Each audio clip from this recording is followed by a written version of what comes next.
Have you ever wondered about how to break through your running limits? Dreamed of running faster and faster, pushing your personal boundaries? I know I certainly have. In the world of running, speed is not just a goal, it's the relentless pursuit of chasing personal bests. But the big question is, how do you get there? Whether you're a new runner hungry for progress or a seasoned racer chasing podiums, in this video we'll share with you the 5 stages of running faster. And we'll share with you the one thing that can take your running to the next level but is often neglected. So, if you're looking to enhance your running performance, whether you're just starting out or looking to improve where you are in your running right now, you're thinking, where do I start?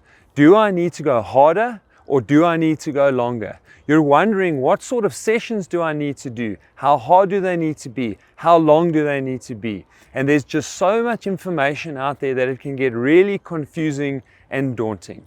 Well, that's why you have to start at stage number 1, following a structured plan. Following a scientifically structured plan eliminates the guesswork, streamlining the process and making sure that every step you take is effective and takes you towards your goal. No more second guessing, no more trial and error, just a clear methodical method that'll propel you towards your goal.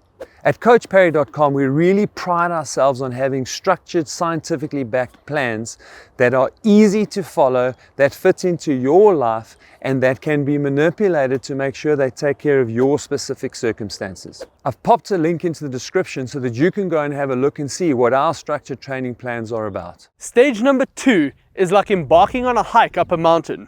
You start at the trailhead, assessing your current level of fitness before picking a trail that matches your abilities. This stage is starting at an appropriate level for where you are right now and not where you want to be. Once you've recognized the need for a plan, it's crucial to choose the one that matches your ability. Your plan should progress safely, avoiding the trap of doing too much too soon. Setting realistic goals will help guide your choices.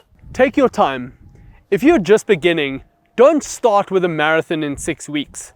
Start with training for a 5K, then a 10K, and gradually building your way up to that marathon. This steady progression will build your strength and your endurance, making your goals a lot more attainable and you really enjoying the process. Remember, the view from the summit is worth that patient climb. Before we get to the one thing that's going to take your running to the next level and is often neglected, we first need to discuss stage 3.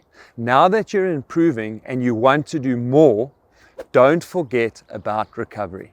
Recovery should be looked at as part of your training. Think of it as a session. It is a critical part in the formula that's going to allow you to improve. And in fact, improvement happens while you are recovering. We do the work, we train hard, and that actually causes systemic failures and damage sometimes to your body, and it's the actual repair and improvement of those systems so that you can handle that training load better next time where the magic happens. That is when we improve, and it cannot happen without recovery. And for us at Coach Parry, you should look at that as an actual rest day.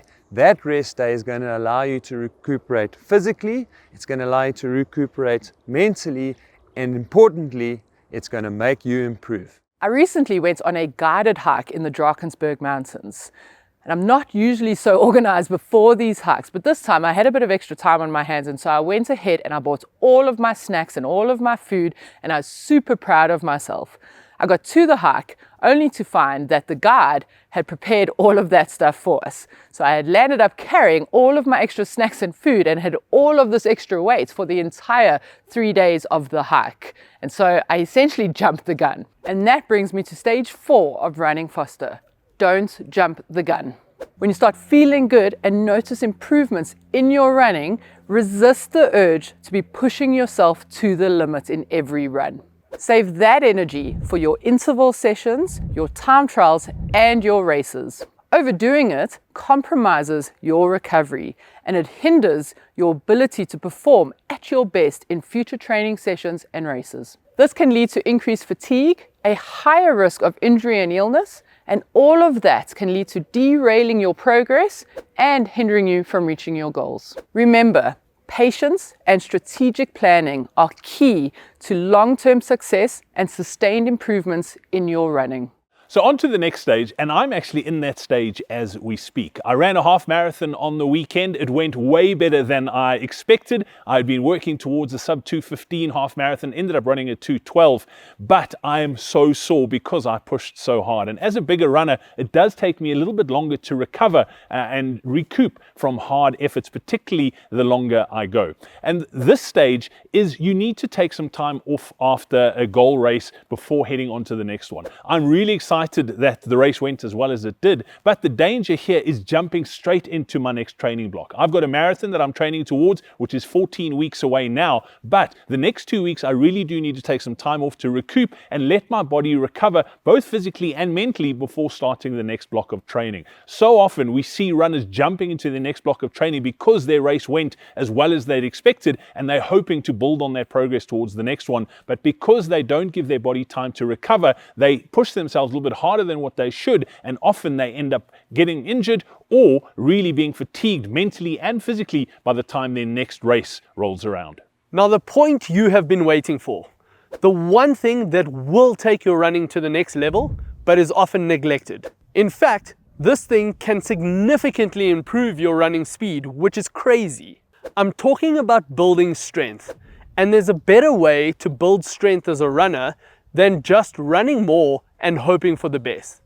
Here is a 5-step method that will transform your running.